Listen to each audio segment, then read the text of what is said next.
Sure, sure. Yeah. Good evening and a very warm welcome to all of you from the Department of History, Sri Shankaracharya University. It is indeed a moment of mixed emotions to be speaking to you at this moment. Proud to be presenting some very eminent speakers, happy that we are gathered here as a collective dedicated to the pursuit of history, and sad that we are bidding farewell to two dear colleagues of the department. The National Conference on Critique and Construction Contemporary Writings on Histories of Keralam has been planned to showcase the research that has been done mostly in the past 2 decades that have significantly changed our perceptions about Kerala's pasts. Those of us who were here for the last international workshop on sensing the past, archival searches and thematic departures that we organized in October 2020 would recall that we were listening to some exceptional scholars who painstakingly paved the way for developing research, trotting new grounds, capturing data from least expected locations, and proclaiming that, yes, it was possible to make histories in more ways than one. We take up from where we left off then and explore a younger generation of scholars who have contributed exceptionally in widening the knowledge bases on histories of Kerala. We have one inspiring presentation from Tamil Nadu as well. Let me now welcome this gathering. At the outset, I welcome Dr.A. Paslithil, head of the department, and Dr. M.T. Narayanan, very dear colleagues and professors who will be retiring, but surely only professionally and not from our hearts. This conference has been organized as a sign of honoring their services in the department and to the discipline of history. Hearty welcome to both of you. The Registrar of the University, Dr. M.B. Gopalakrishnan, who is here. Welcome, sir. Participants are the strength of any conference, and I'm delighted to welcome all of you to this session of inspiring presentations and deliberations. I see a lot of familiar names from the last workshop and deem it an honor that you chose to be back with us again. A very warm welcome to all of you. This conference has been funded by the university, but made possible due to the coordination, commitment, and untiring efforts of the coordination team of faculty members, researchers, and postgraduate students of the department. I welcome them wholeheartedly to this conference. Our eminent speaker for the day, Dr. Mahmood Kooria, is here. A warm-hearted welcome to you for being with us, and we look forward to hearing from you soon. Thank you. I now invite the Registrar, Dr. M.B. Gopalakrishnan, to speak to us. Respected Dr. Professor Michael Taragan sir, respected Dr. Mahmood Kooria, my dear friends, Dr. Sheba, Dr. Paslithil, Dr. Narayanan, dear colleagues, research scholars, and students. On behalf of Sri Shankaracharya Sanskrit University, once again, I welcome all the distinguished personalities. At the very outset, I would like to congratulate the Department of History and especially Dr. Sheba for arranging such an online 7-day national conference for honoring two of my colleagues. Indeed, most of us know that Dr. Paslithil and Dr. Narayanan MT, two committed teachers in history department, renowned researchers, and two persons with ample amount of social commitment. I am sure that such a kind of honoring will be of immense use to the academicians from history side throughout the country. I take this opportunity to personally thank Professor Michael Tarayan sir, former Vice Chancellor and the present Chairperson of Kerala Council for Historical Research, for inviting for accepting our invitation. And I am very happy to see that Dr. Mahmood Kooria has associated with Leiden University, Netherlands.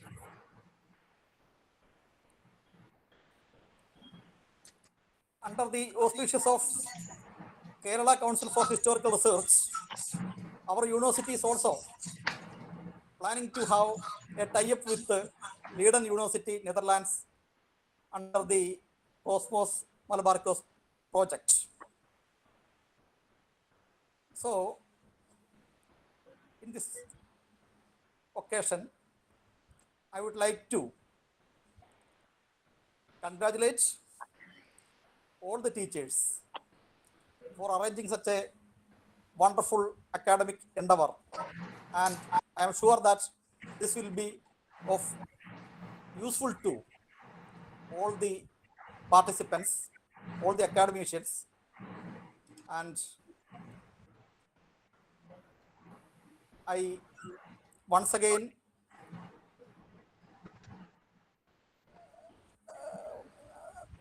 thank everyone for giving me an opportunity to be a part of this academic endeavor. Thank you. Thank you, sir. Let me now invite Dr. Michael Tharagan to officially inaugurate the 7-day online national conference and speak a few words. Sir. Thank you. Dr. Gopalakrishnan, respected Registrar of the Sri Shankaracharya University of Sanskrit Studies,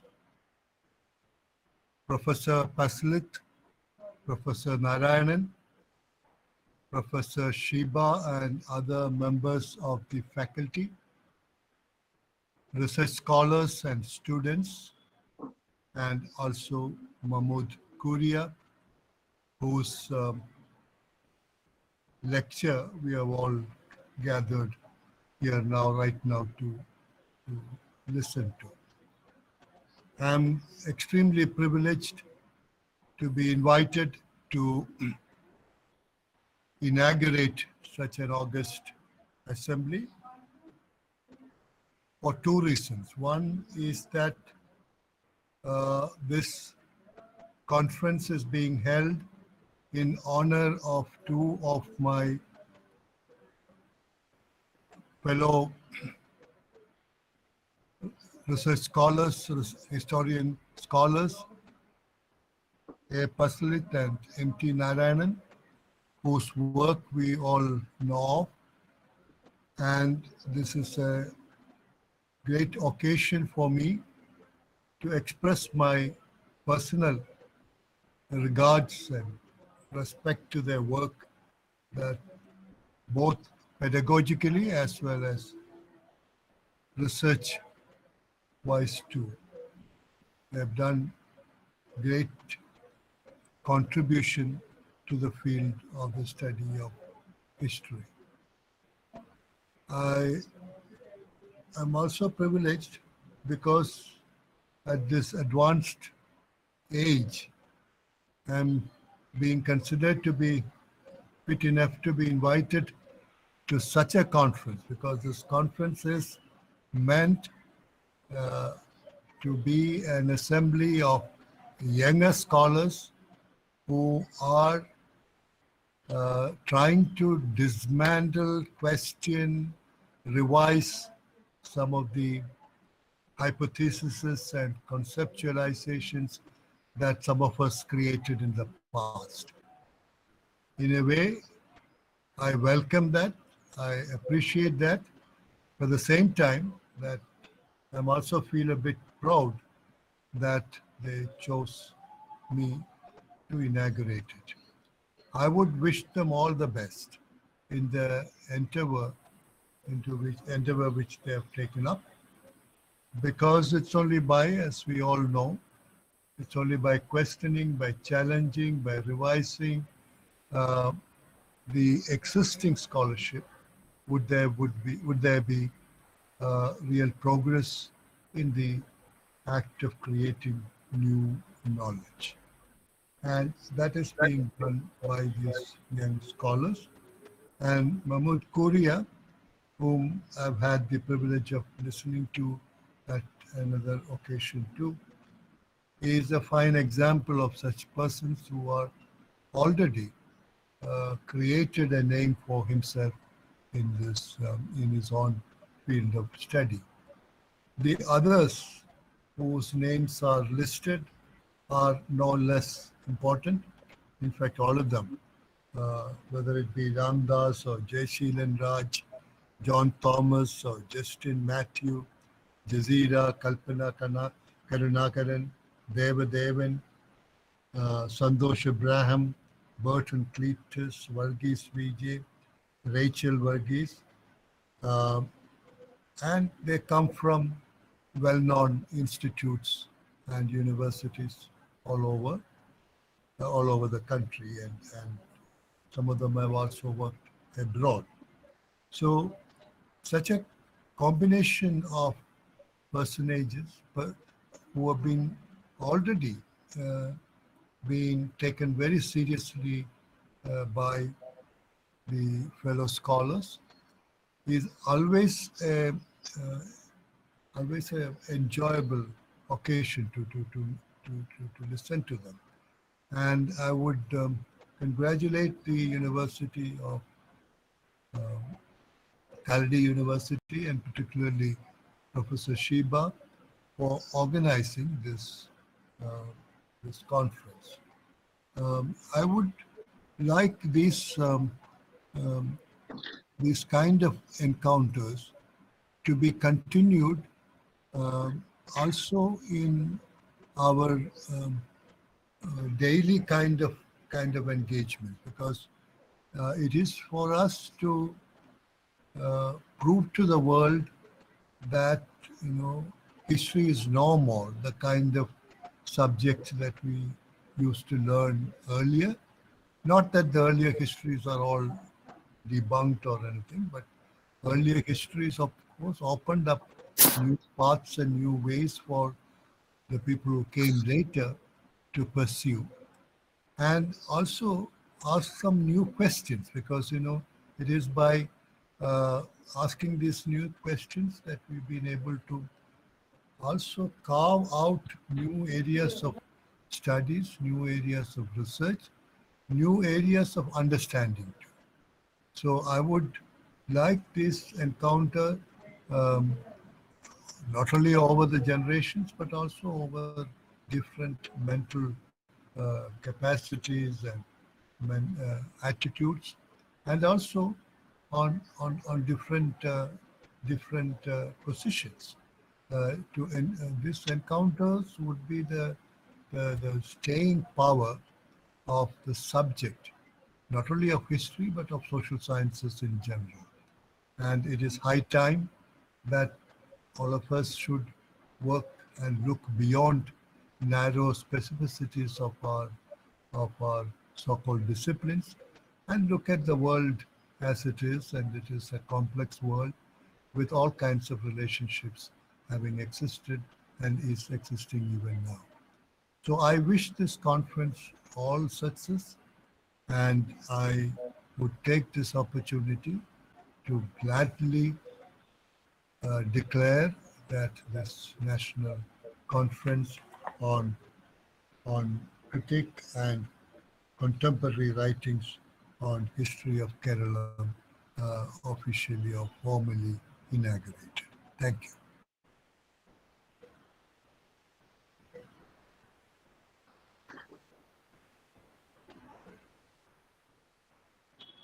You're mute, Dr. Shiva.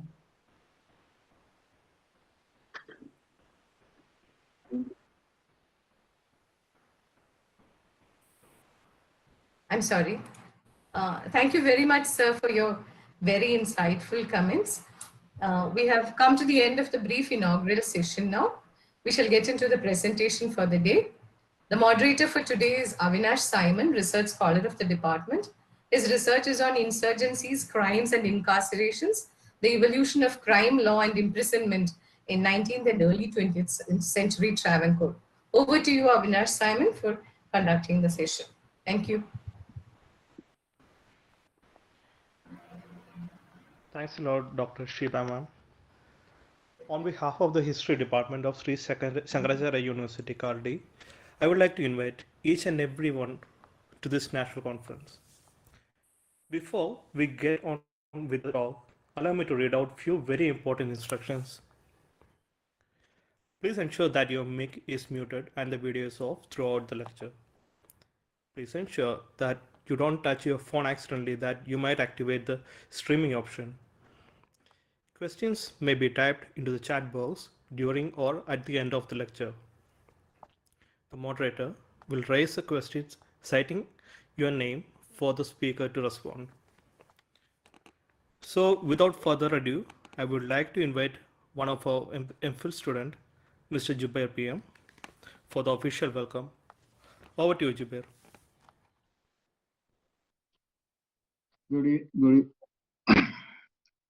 Good evening, one and all. Today we have an eminent scholar who needs no introduction to the scholars of Indian Ocean world and Malabar. Still, let me introduce him before our audience. Dr. Mahmood Kooria is a research fellow at Leiden University and University of Bergen, and he is a visiting faculty at Ashoka University. He holds a PhD from Leiden University on circulation of Islamic legal ideas and texts across the Indian Ocean and Mediterranean worlds. His works include Laws in Circulation, Shafi'i texts across the Indian Ocean and the Mediterranean. He also edited volumes such as Islamic Law in the Indian Ocean worlds, Texts, Ideas and Practices, and Malabar in the Indian Ocean world, Cosmopolitanism in the Maritime Historical Region.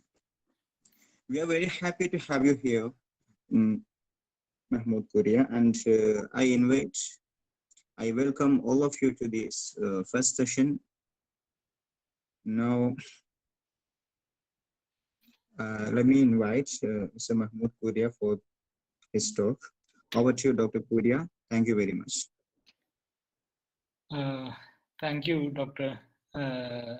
Sheba and Professor Michael Taragan for having me.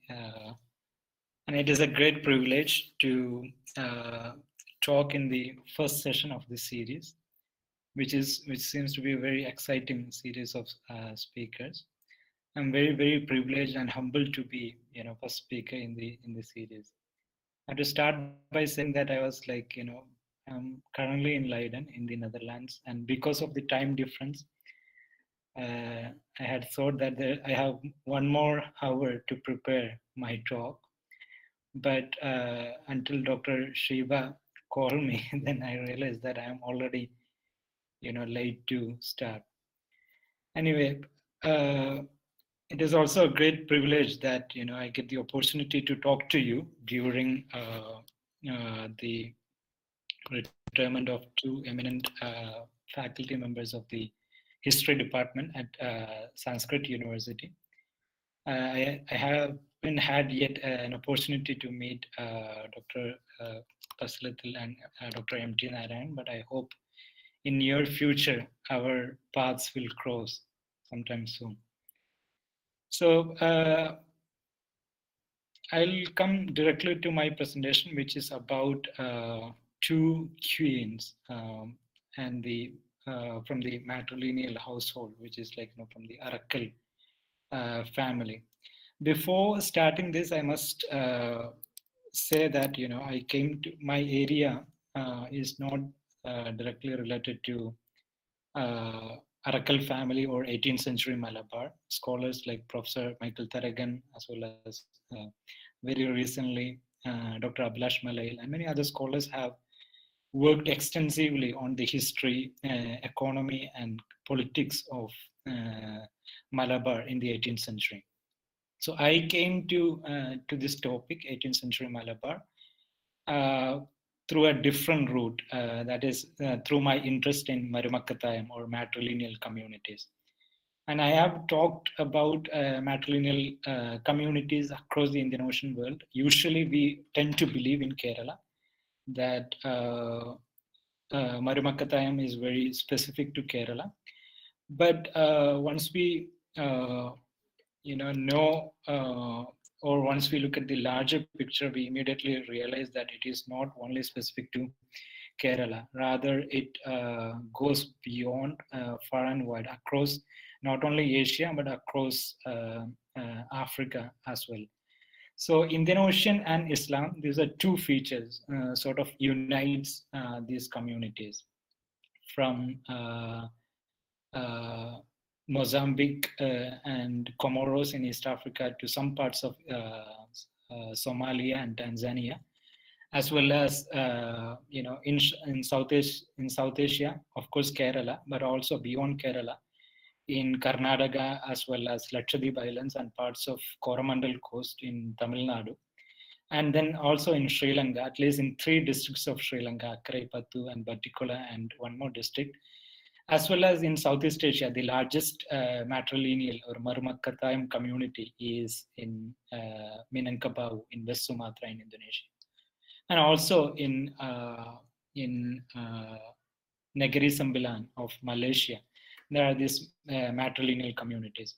So until now, scholars have not studied these connected histories or the connected, or shared histories of these matrilineal communities across these regions. So in the last few years, I have been trying to understand how and why and when, the sort of communications or exchanges between these communities might have existed, and how they might have come to share a history of matrilineal. Of course, once we know of the traditions or debates related to matrilineal or the origin of matrilineal, it's part of a long debate, right? From the mid 19th century onward, several German scholars, Swiss scholars, like starting with Bachhofen, as well as the American scholars, Louis Morgan, and then more prominently Engels, but also Karl Marx himself had written about matrilineal being, or matriarchy being, sort of a social system, or original social system, as Engels calls it, that existed in the family system that existed in the prehistoric communities. So, but that is a long debate.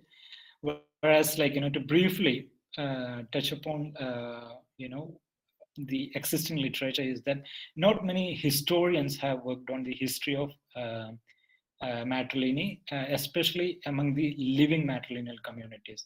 Kerala is an exception, and also the scholars who have worked on matrilineal, they mainly have worked on the 19th and 20th century. So very few scholars, especially among these Muslim matrilineal communities from Mozambique to Minangkabau, very few scholars have went beyond 1800 to see what are the histories of these living communities. So there is, on one hand, you have the, let's say, the prehistorical debates in the 19th century and early 20th century, and then continue. And on the other hand, you have the sort of very, I could say, a modern approach on the matrilineal as a modern institution, and the conflicts with the matrilineal and patrilineal, as well as the internal conflicts, and then the transformations within the family structure. In the context of Kerala, definitely we have some eminent historians such as Elankulam Kunjan Pillai and K.V. Padmanabha Menon, and many other scholars have written and also have hypothesized the origin of matrilineal in different ways. Elankulam particularly has written extensively on the origin of matrilineal, although his hypothesis or his conclusions have been challenged by Professor M.G.S. Narayanan. But still, he is one of the scholars, one of the few historians who have made attempts to study the pre-modern origins of the living matrilineal communities. But yet again, once we come to the Muslim community, we do not have much, knowledge of what is happening. And in that context, so that is where I come from, looking at, the histories of the matrilineal Muslim community, particularly in the context of Kerala, but also other parts. My interest, as I said, goes beyond. And once I looked into the debates related to this matrilineal, matriarchy, or matrilocality, matrifocality, you have several names related to, or several terminologies, recent terminologies. And if you go back to 19th and 20th century, there are many other terms, matriarchate or genocracy, all sort of different terms that are affiliated with this thing.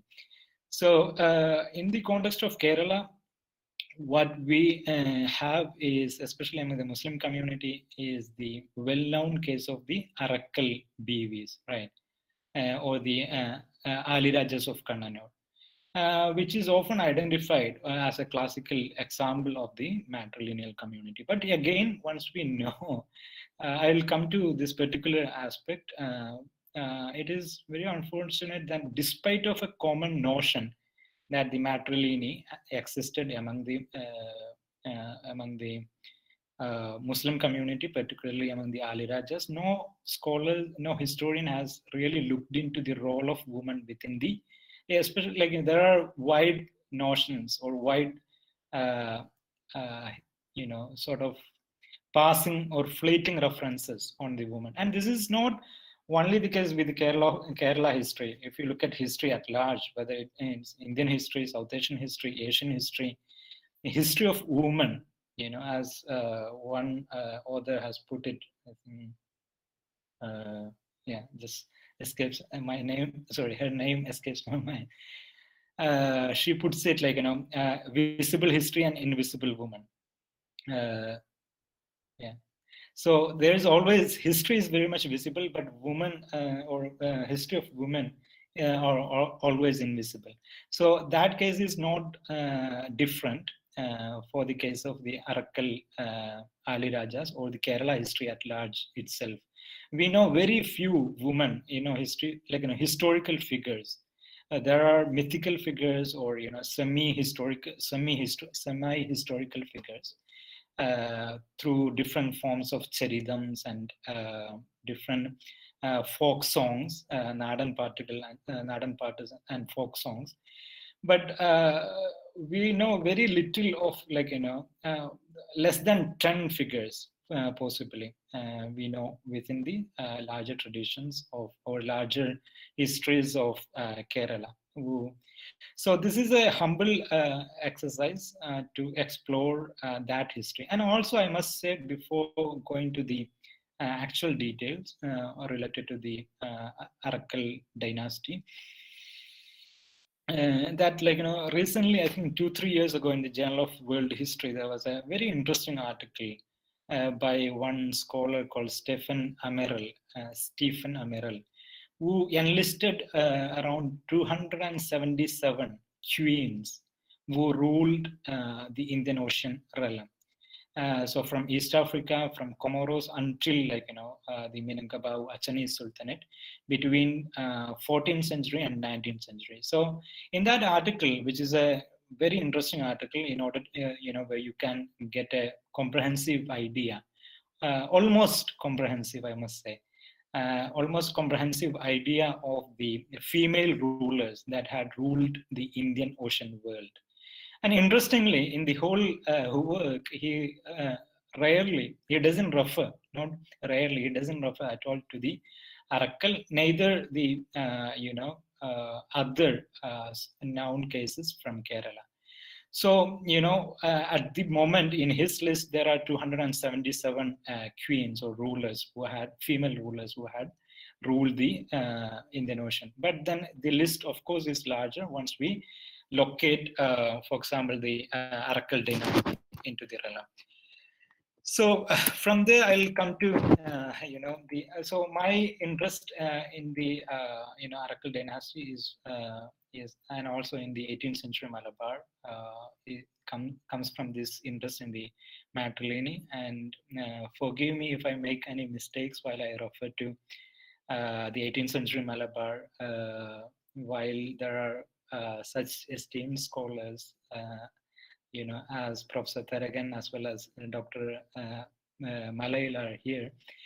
So if there are, so my interest more sort of like, comes from, how gender particularly, or how particularly the female rulers and religion and politics entangled in 18th century. In the Arakkal dynasty. I would like to pick the story or the history of two female rulers who were very important. And before doing that, like as every history presentation should be, I should engage with the existing literature or the historiography. So the most important recent work on the Arakkal Ali Rajas are by Binu who has extensively studied the Dutch East India Company archives in order to explore the the history of Ali Rajas. And unfortunately, this is a very important work, for, not only whoever interested in the history of Ali Rajas, but in the entire 18th century, late 17th and early 18th century history of Malabar. This is an important work. And also this is one of the two works recent works that had extensively used the Dutch archives related to Kerala. Our registrar was mentioning, and also Professor Tharagan is also involved in the larger project to explore the, documents, Dutch documents related to Malabar as part of the Cosmos Malabaricus, in collaboration with Leiden University and many other Dutch partners. So in this work, unfortunately, Binu John Mailaparambil stops at 1723. And 5 years after 1723, possibly the first female ruler comes to the scenario in the Arakkal dynasty. And I will come to the names and details. And she is possibly, like, even though we have a common belief that Arakkal BVs have been there for a long time in the existing or in the available genealogy of the rulers, possibly the first ruler comes after the point, not this year that Binu ends his work, that is in 1723. So immediately after that, there is the first female ruler. So that is an important work, and then there is also an edited volume edited by Professors K.S. Matthew as well as Joy Workey, and came out also comparatively with an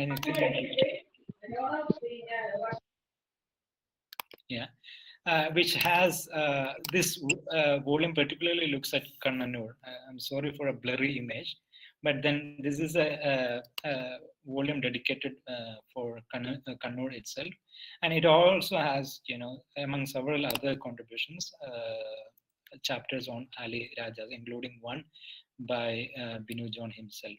And then in Kerala, one of the most known works on Ali Rajas are by is by K.K.N. Kurup, which he published in English first in 1975.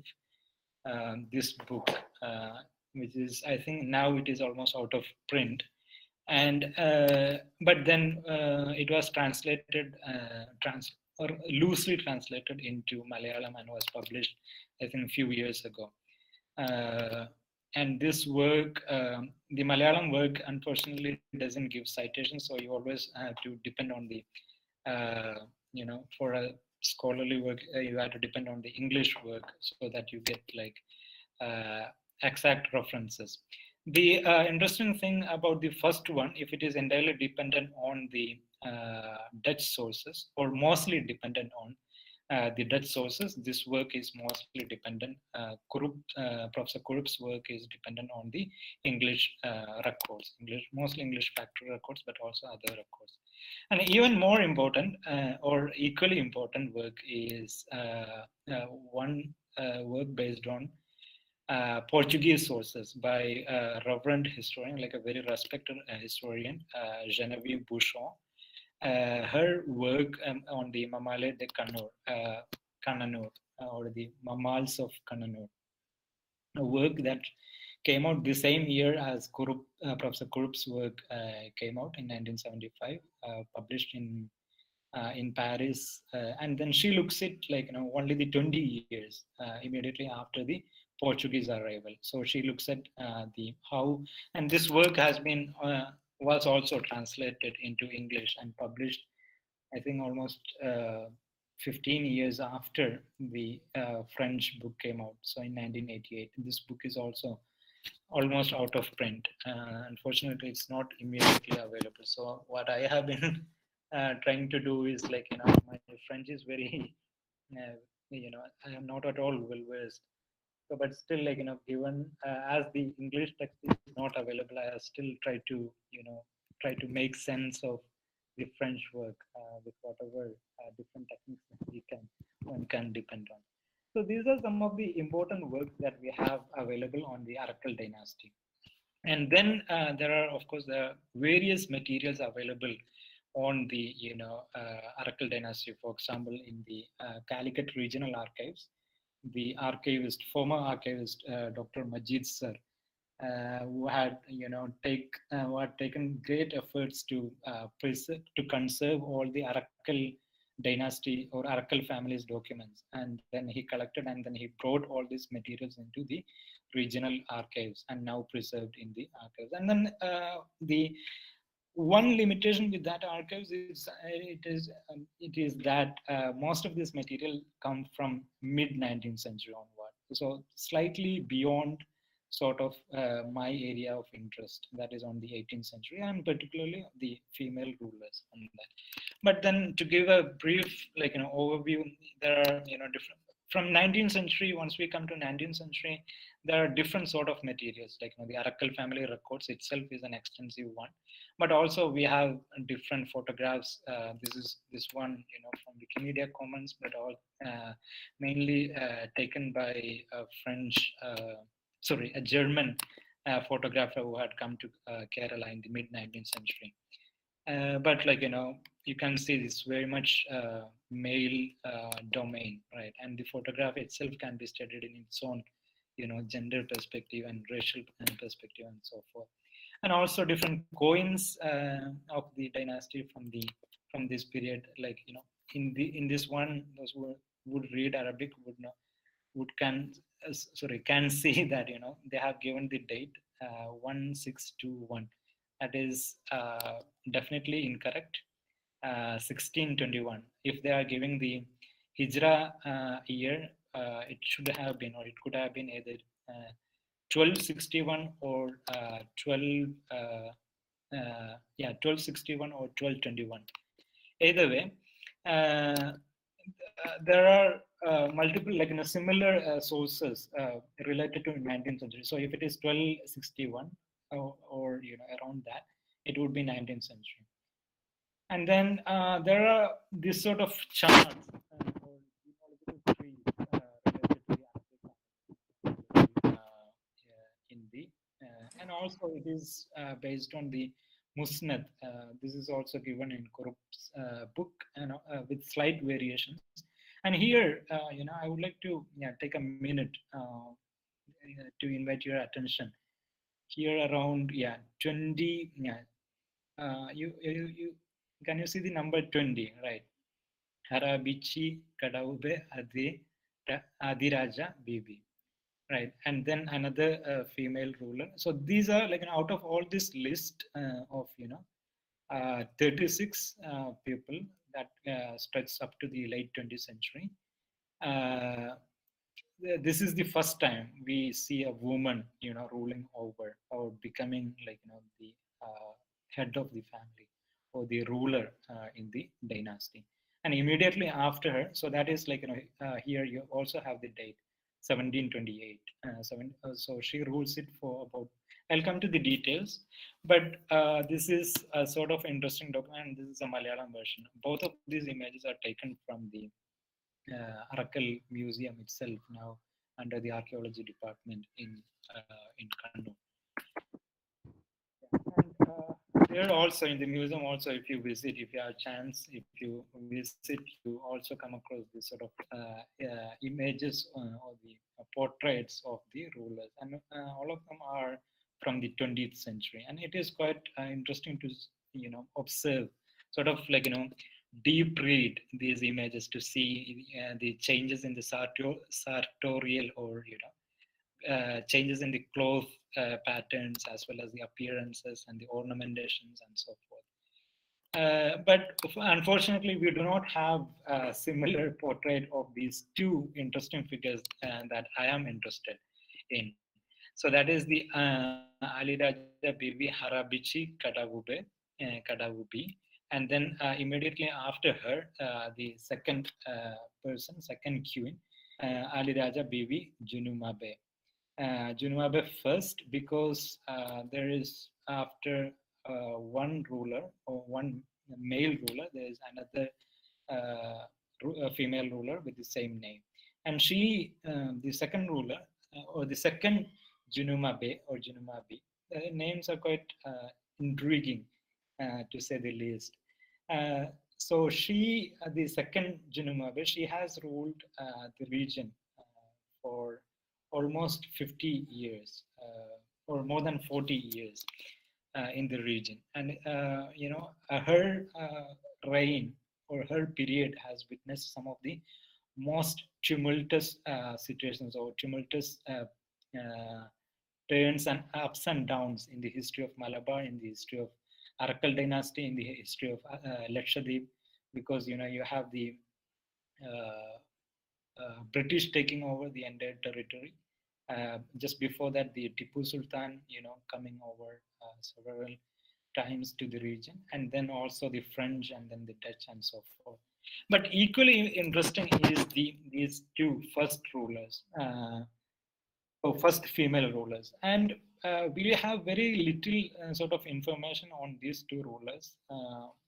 As I do history and as everyone.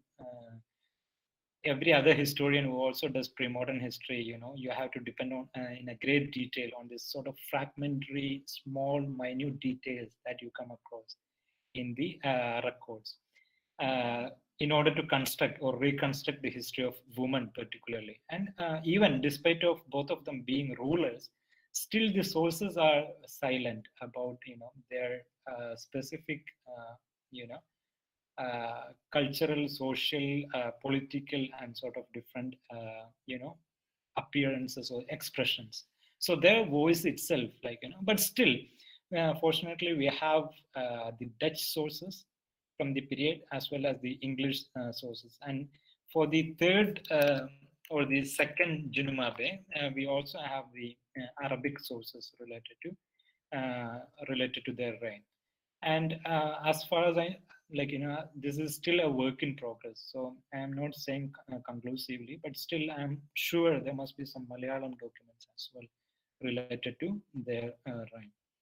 So on the basis of their reign, the first two, I'll come to the details, particularly what I'm interested in terms of politics. And there are two episodes that I would like to focus on. One, a letter by a British regent, and similarly, an oath-taking ceremony, not ceremony, an oath-taking procedure that had happened in the Congregational Mosque of Kannur during the Junumabe the First. And these are sort of spectacles in which we could identify where the gender, politics, religion sort of entangle one another. So in terms of Arabic sources, we have there's a great work by in this in a Portuguese account.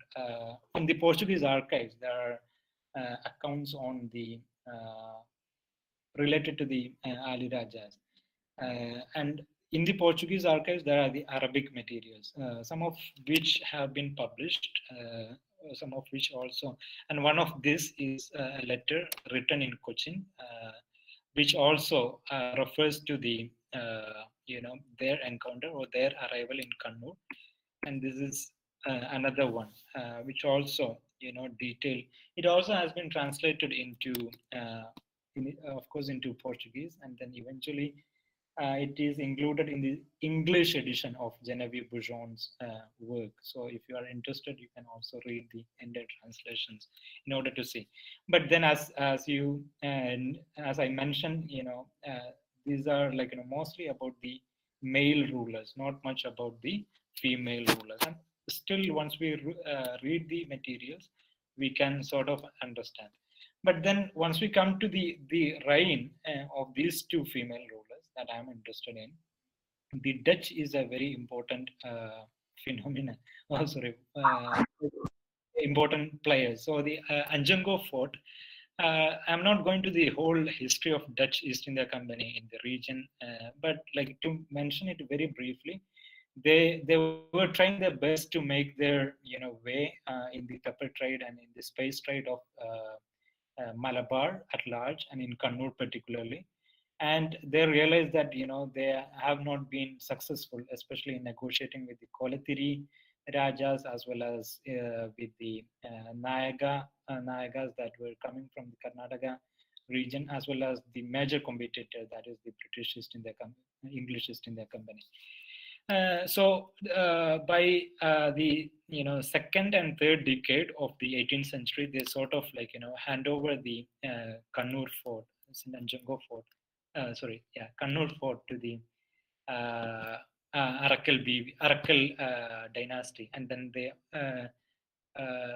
but still they collaborate with the Arakkal dynasty, especially against the English East India Company. And this is part of it. It's if you go to the fort, you can see a plaque, an inscription in the old Dutch, which is basically a commemoration of one of the persons who have died in the region. And this is it's a huge one. I put the second photo along with two of my friends. One is Shihabuddin Poitun Kadau. So basically, I put them in order to see, in order to give an idea of how tall the whole inscription is. So this sort of this gives almost simultaneous or contemporaneous to the sort of rulers that I'm talking about. And then this period, right? Once we come to the Dutch archives, particularly, slightly after Binu John's work ends, once we come to the Dutch archives, these are the years, right? The database of the VOC documents. And then I have taken a screenshot of a few documents related to between the year 1730 to 1743. And just before and after these 2-3 years, so there's a interregnum or a sort of a gap. So between immediately after Harabichi Bibi takes over the rule, the kingdom, for almost 2 years, there is no immediate correspondences from the Dutch underkoopman, that is the term, or the Dutch under merchant who was posted in Kannur. But in 1730, he writes a letter, and then in the following years also he writes a letter, and that continues until 1743. And I'll come to some of these documents, and particularly in 1737, immediately. And 1737 is a very interesting period, because that is when, I gave in my title, two queens against a sea, right? So the sea is not only the Arabian Sea, but also a sea of political interest, or political players, actors are simultaneously competing or fighting one against another in the small locality of, in the adjacent areas of Kannur. So in 1736, 37, 38, of course, you have the Dutch on one side, and then you also have the English East India Company, which has been pressurizing the Ali Rajas or the Arakkal dynasty or the Biwis. Also, there were two other important players. One is the Nayagas from the Karnataka. And so this particular letter is related to that. When the Nayaga from the Karnataka, Kannara region, the Nayaga invasion coming, and then the BVs or the Jinumabe first is collaborating with the Nayagas in order to fight against the English as well as the Kolatiris. Both of them were trying to, control the island town or the township of Dharmadam, but also the adjacent areas. And this was an ongoing debate. And in this ongoing process, and at that time, the under merchant, which is like a position in the Dutch East India Company, VOC's hierarchy of the merchants. So there is upper cookman, and then under cookman. So upper cookman often is invested or appointed in the places where they have better prospects of procuring commodities and so forth. So Kannur had mostly had an under cookman, so sort of a junior merchant who was in charge. So he's writing a letter in 1737, 21 March, to Cochin from Kannur to Cochin on the Canara migration, and then the Moors Bazaar. Moor is a particular term. Many of you would be familiar with that. Moor is a term often given by the Portuguese to designate the Muslims. So, and it comes from the Iberian Peninsula. So there he refers to the what is happening, this tumultuous or like a very stormy period or stormy year. And in this year itself also, I'll come to the British officer just 1 year, like a few months before that. So the earlier letter, if it was on 21st March, few months before that, there's a clash going on between, of course, there's a war going on, not a clash, a war going on between the Arakkal BV and then the English East India Company, where the Nayagas on the side of the Nayagas and the Dutch on the side of the Arakkal BV, and then the Kolathiri and the British on the other side. So in this letter, you see a very sort of heated exchange between the BV as well as the English chief in Tellicherry, where he particularly picks up the issue of gender and saying that I'm not reading the entire thing, but I was here, what I highlighted here.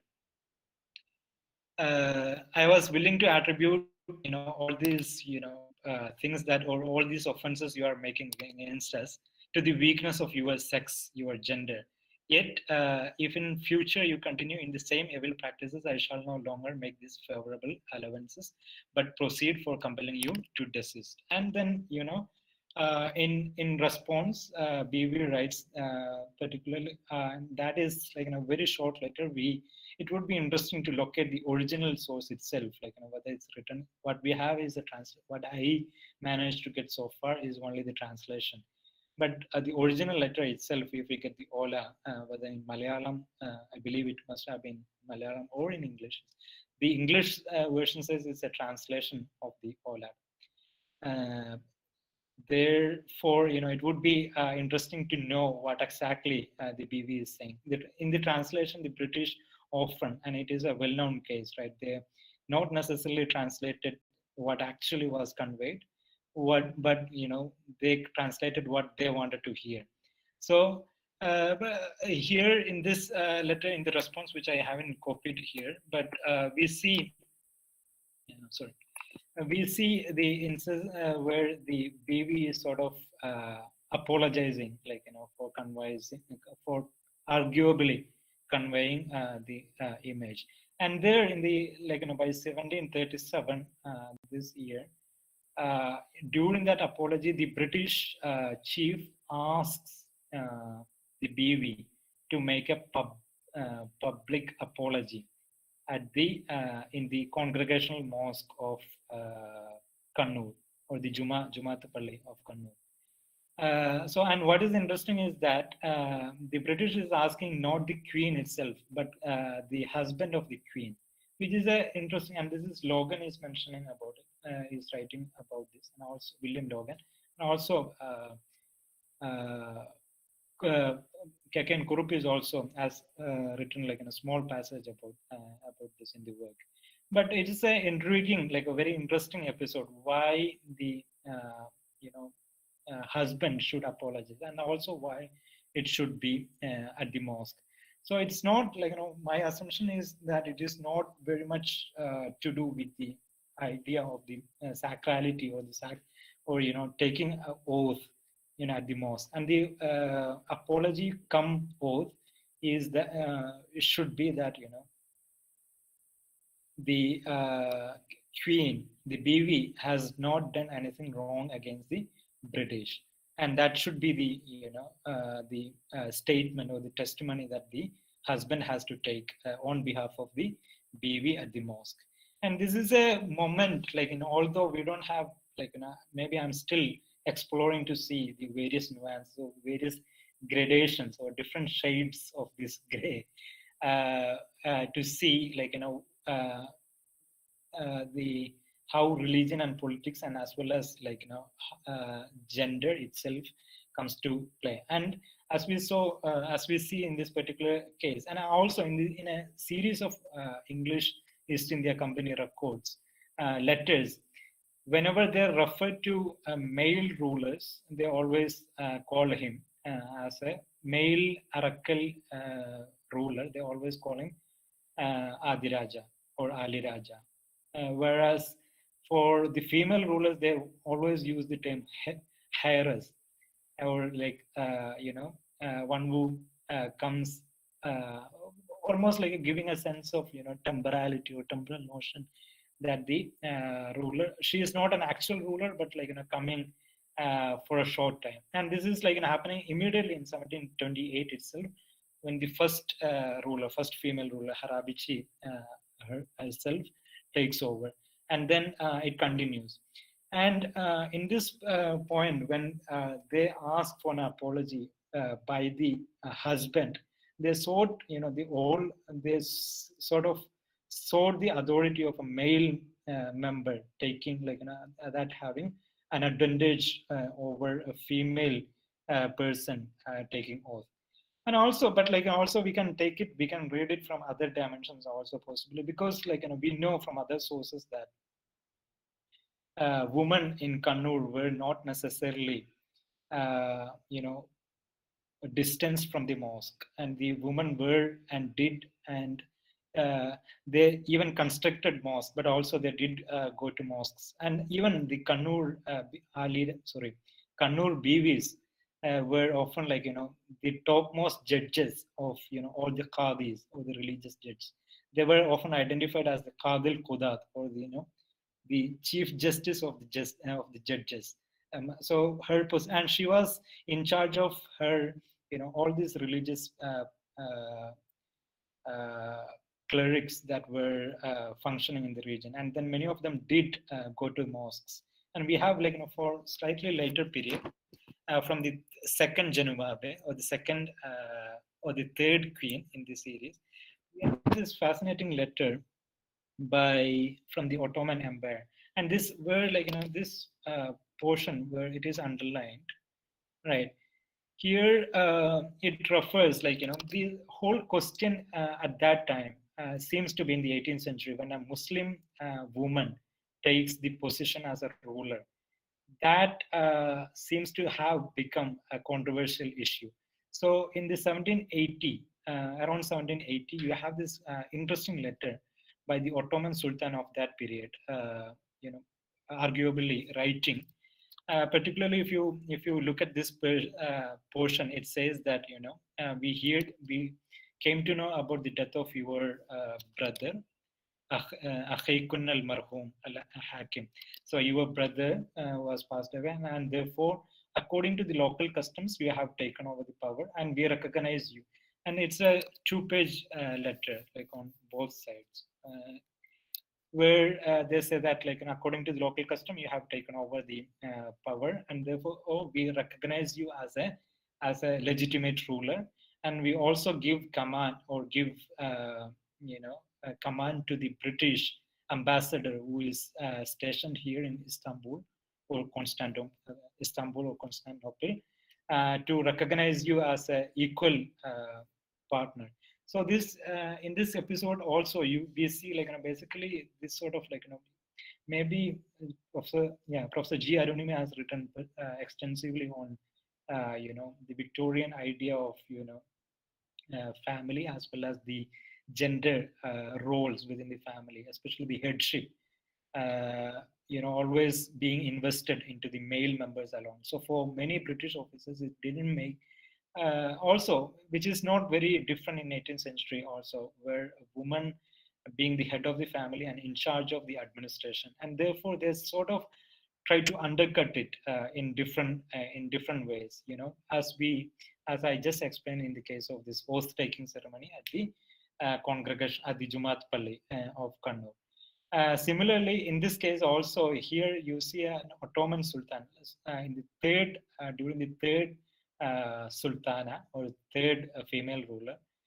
The Ottoman Sultan himself sort of writing a letter legitimizing and also writing about the British ambassador or recommending the positionality or the legitimacy of this person, of the female ruler, in order to recognize her as an equal partner. And what is interesting is that in this particular letter, at the beginning of this letter, it refers to two ambassadors who had gone from Kannur, from Arakkal dynasty, to Istanbul. They mention in the letter, they mention the names of the people as well.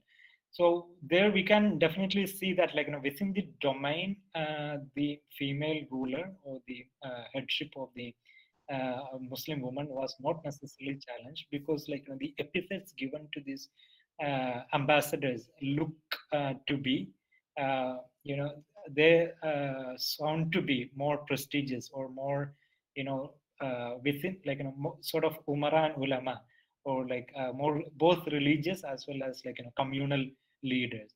And for these religious and communal leaders to carry out a mission to Istanbul from Kannur in the 18th century, seeking legitimacy for their female ruler, and also requesting the British, the Sultan himself is requesting to support the ruler, is something interesting. I think I'll stop it here. I don't have an immediate conclusion, but I'll just say that something that I'm still exploring is to see this dynamics of gender. When you have a female ruler for first time, or three female rulers, and you could see in a way the whole 18th century, almost the whole of 18th century, except for few decades, maybe 3 decades, the entire realm of Arakkal dynasty is ruled by these 3 eminent rulers. And this is an attempt, an humble attempt to locate the voices of these rulers whose voices or whose stories have not yet been fully acknowledged. I think I'll stop it here, and then I'll take it from here, if depending on the question. Thank you, Dr. Kooria, for such an intriguing and exciting talk. I'm sure we all received a new insight into the matriarchal history of Arakkal dynasty, especially in relation to the Arakkal Bivis. And thank you, sir, for introducing important books and documents related to Arakkal dynasty to the young scholars who are present here. I think it's time for us to go on with the question answer section. Shall I go on with the questions, sir? Sure.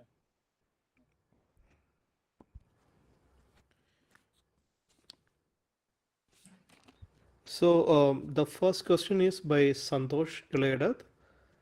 The question is how far it is plausible to address a matrilineal king group's titular head as queen in the pre-modern context of Kerala.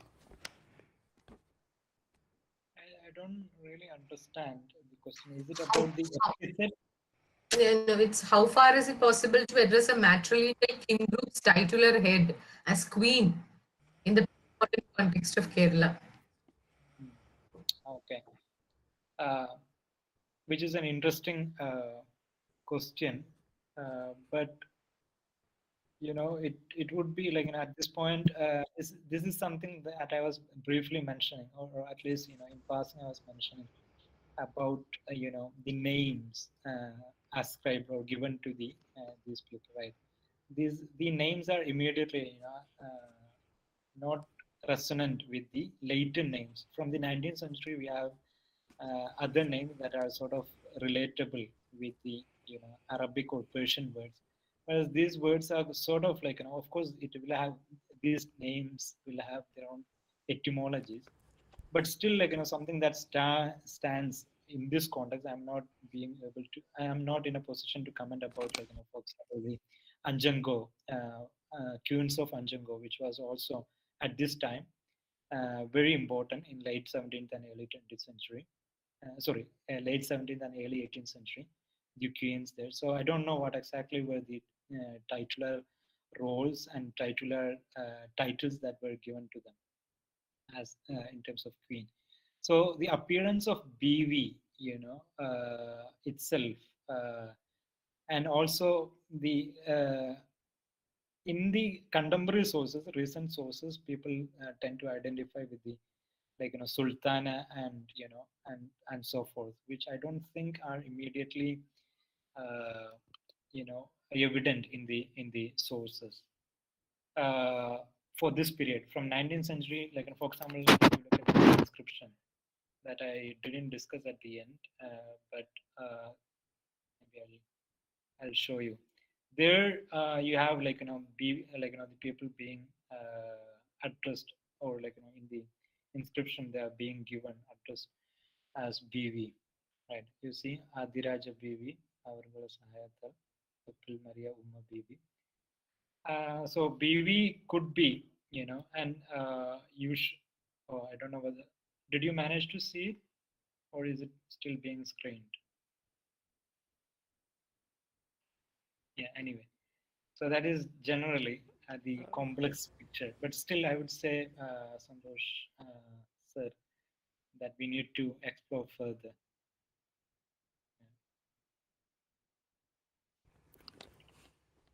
Thank you. The next question is from Jubair. The question is, how much influential and influenced is the position or title of Arakal BV in postmodern North Malabar's Islamic scholars? Pre-modern, not Malabasis. Yeah, in the pre-modern context, right? Pre-modern. Yeah, exactly. This is the sort of research that I am exploring to see, how exactly they were influential. From 19th century, like, if you identify it as a modern period, then we have a lot of various nuanced, complex pictures. Once we come to the 18th century, this sort of letter, or, these letters are venues where we can explore possible avenues in which the BVs themselves were establishing them. So, and also many other realms, like, so here it's mostly about the politics, but also they were, like, as I was briefly mentioning about the position of the Qadi, right, and the appointment of various Qadis, and then commanding over all the religious judges or religious scholars, and then having the final say within, even having a final say in the religious matters, and many other realms, and also the establishments of the mosques, and the, the positions such as mutawallis, or the managerial positions of the or administrative positions of the religious institutions, and so forth. So there are multiple venues where we can see where the Arakal BVs themselves must have been influential in the period.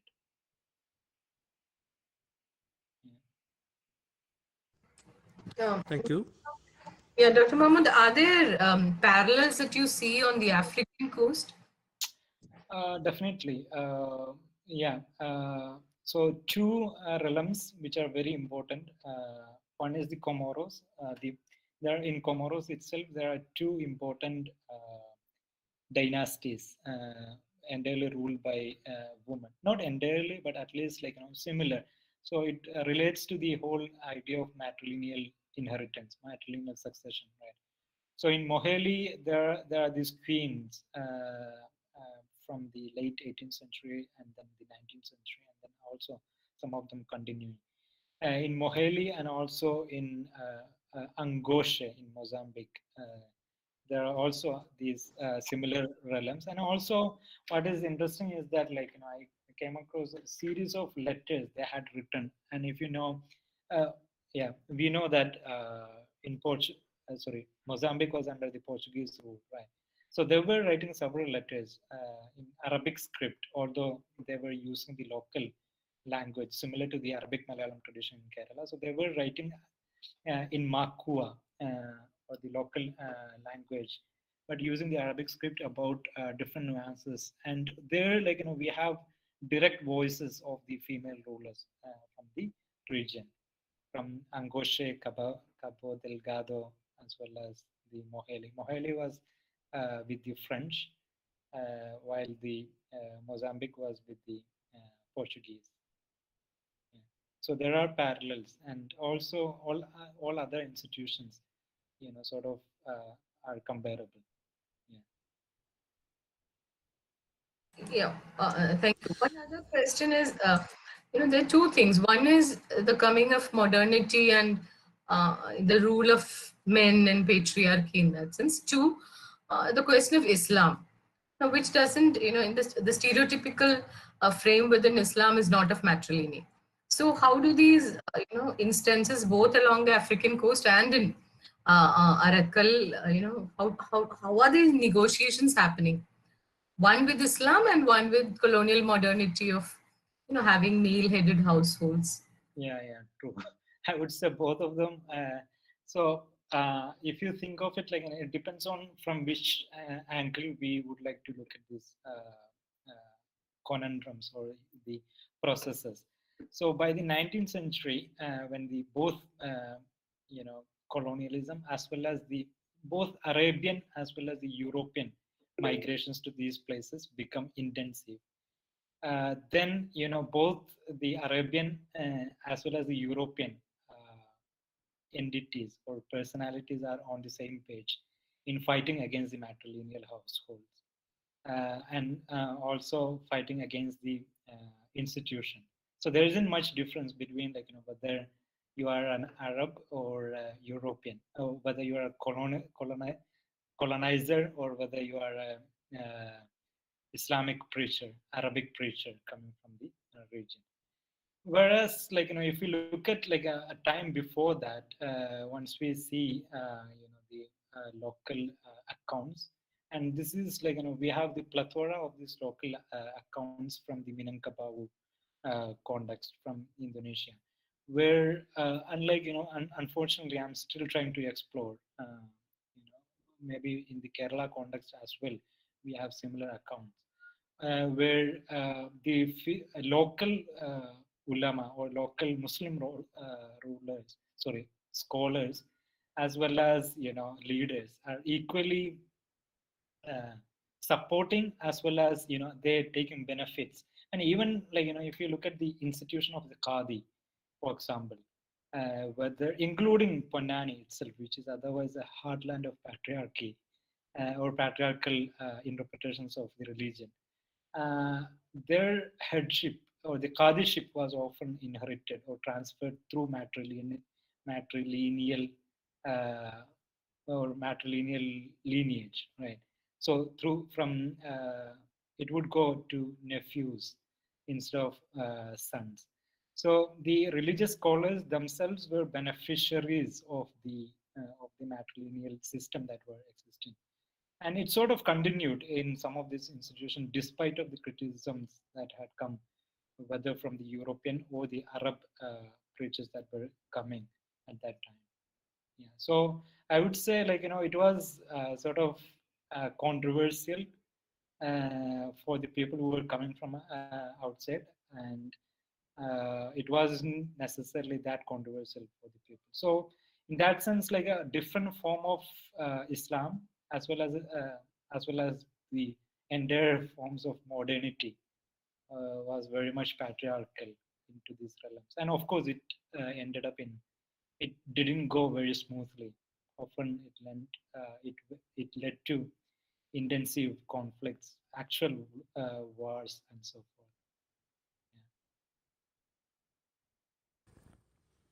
Thank you. The next question is from Abubakar Siddiq. What was the nature of ulema institution in Kannur during this period? How Islamic legal school responded on the authority of you? Okay, nature of ulama institution during this period. Once you talk about, like, if it is about 18th century, of course, like, Kannur is often marginalized in the narratives related to the Islamic learning in the region. So, for example, if you look at Binu John's work, I have great admiration to the work, but still he says that Kannur was not necessarily a center of Islamic learning, and he sort of asserts that into the position of Matlini and so forth. But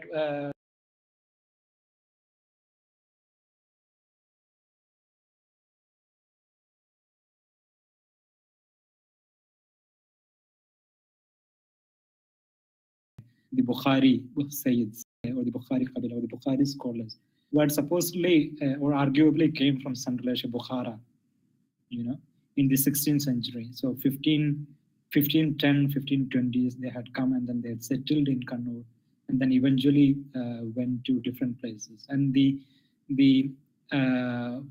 first member in this particular family of the scholars, they claim, or they claim lineage from the Prophet, but they were often contested, or their claim was often contested within the community as well as beyond. So they asserted their religious authority not only on the basis of their genealogical claim going back to the Prophet, but also through their religious authority. So they were very well versed in Islamic sciences, Islamic studies, and so forth. So they are one example, or these people are one example of influential ulama that were functioning out of Kannur in the period in 16th century, and we have that continuation coming up to 18th century, and then later on also in the immediate vicinities of Kannur, whether it's in Valapattanam or Erimala or these places, and Srikandapuram. All these places were heartlands of Islamic learning and Islamic institutions, and it goes before 16th century as well as after 18th century, 16th and 18th centuries. So, for example, Ibn Battuta talks about this sort of including a lot of women studying in the Quranic schools in the Erimala region. So definitely it was a very influential place, so to speak, for Islamic learning at least. What time is it in India? Sorry for this random question. Sir, it is 7:20 p.m. Okay, all right. Yeah, that's fine. Shall I go on with the next question? Yeah, I can take a couple of more questions because I have to attend one.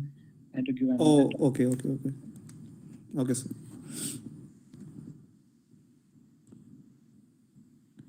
The next question. Yeah, if it is in the chat box, I can read them out. Right. Yeah, it's there in the chat. Safwana Salam. Is there? Yeah. Safwana Salam, sir. Let's see. I see one from Meenu and Lakshmi, but then before that. Sorry, before that. It might be easier for you if I read it out, maybe. All right. Okay, please go. Yeah. Okay, sir. The next question is from Safana Salam. Yeah. Her question is, what do you think about the absence of Arakkal babies before the 18th century? Because a matrilineal custom of inheritance existed even before that. Very, very interesting question. I don't have a clear answer to that. It is interesting, and it is something that I also have been thinking about it, right, out of the whole lineage. these are the first rulers, right? In 1728, the female rulers showing up in the sources. So I don't know yet why, and so it sort of relates to the whole question of matrilineal itself, right? And or the matrilineal or Marumakatayam practices in the region. And it would be interesting. Like, if any of you have any suggestions, I would be happy to hear. And I'll be very grateful to hear your thoughts on that later on. Yeah. Okay. Now I see another question from Imran Ahmad, right after Sofwana. Yes, sir. Yes. Yeah. Okay. Is there a ruler face problem being female like Razia face in Delhi Sultanate? Okay. You can sort of identify similar issues, like for example, this, in the case of, the Jinumabi II, why you need a legitimation from the Ottoman Sultan, right? Is it like, is it because of the internal conflicts within the Muslim community or within the realm, or is it very much related to the British who were trying to create a lot of problems? And from the letter, the second part of the letter, immediately what becomes clear is that, it was mainly addressed to the British, so it was sort of an external issue. But it also could be that there were issues within the community, and that is why, like, they were seeking support from a Muslim ruler, so to speak, instead of going like to any other powerful ruler, such as, like, let's say Zamorin or any other ruler who might be able to support them in the realm. Yeah, by late 18th century, of course, Zamorins were almost irrelevant. But any other ruler, instead of going to anyone else, why should they go? So it could be, something to address within the, like, some of the problems within the Muslim community. But these areas are, either we need to read the sources more closely in order to see the nuances of that sort of issues, like, and comparing and connecting with, some. For Razia Sultana, of course, we have, quite a number of secondary sources as well as primary sources compared to these rulers, about whom, as I mentioned, despite of having a lot of works, both popular as well as academic works, no one has really paid attention to them. Even their names, they, we see their names in the chronologies, but, like, no one really explored what their history is, despite of them ruling, like one of them ruling almost for, like, 4 decades or more than 4 decades. So it is definitely important. Yeah. Okay, so shall I take the last question from Minu? Yeah. Okay, so actually there is one question from Minu and Lakshmi Chandran. If you could kindly answer those 2 questions. Okay, all right. Yes, thanks.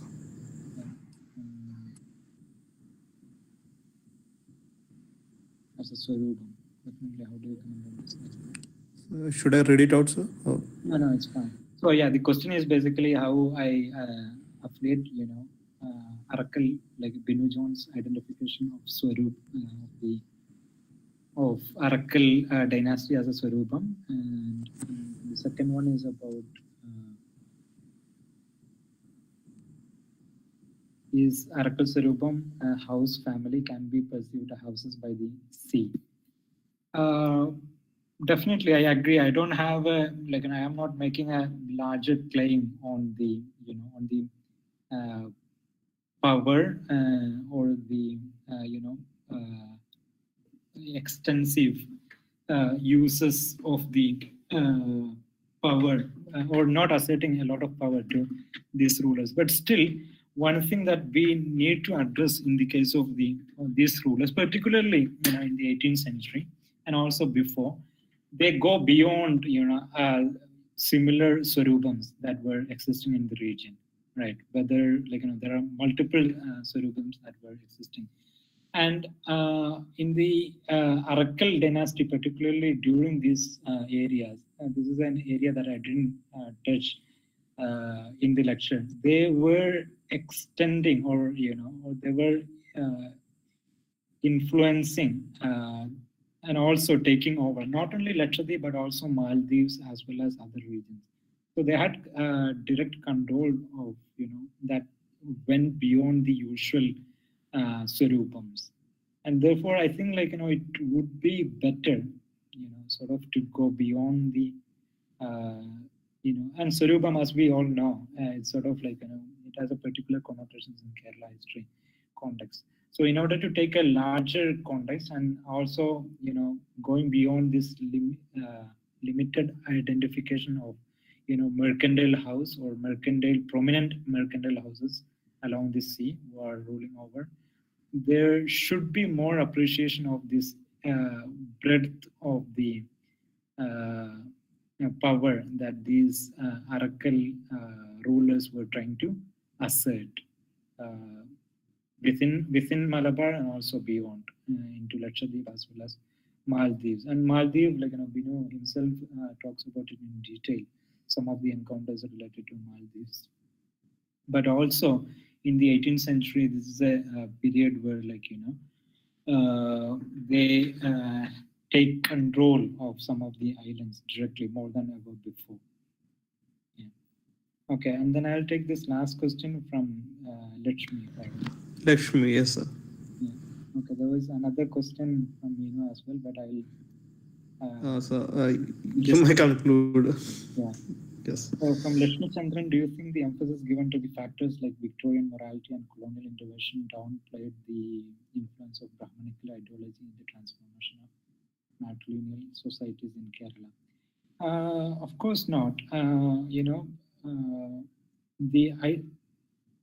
Professor Arunima's work on Victorian morality, she doesn't, only talk about the Victorian or the colonial intervention into the region. But is also equal attention she's giving to the Brahmanical ideas and how basically the colonial officers as well as the local members from the matrilineal households themselves were adapting a lot of Brahmanical Shastras.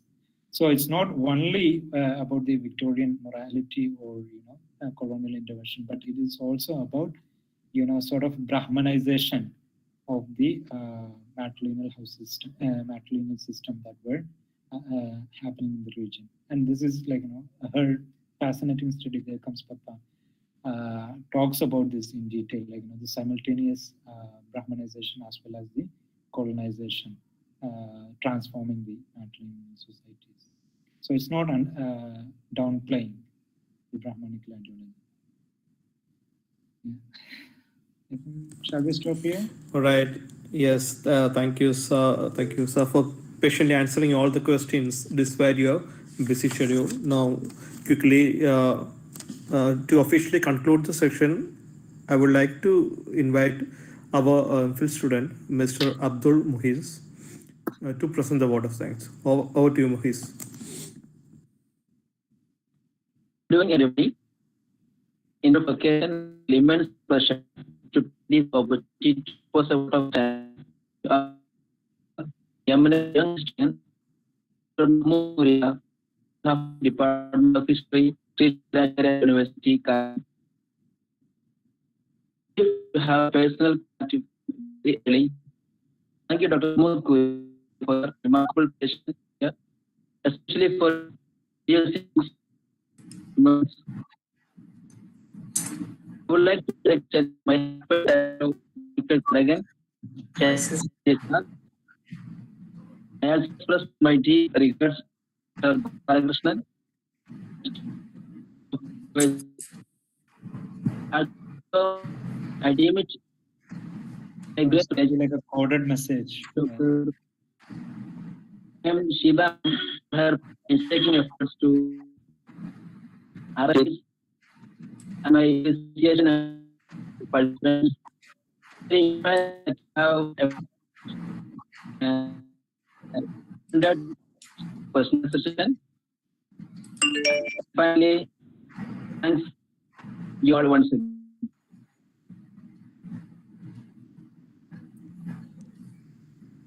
Shibama, if you may, Yes, yes. Thank you. Thank you all. Thank you, Dr. Mahmood, Kooria, for being with us and starting this conference off with your presentation. Thank you so much. No, thank you too for putting this Yes. together. Yeah, thank you.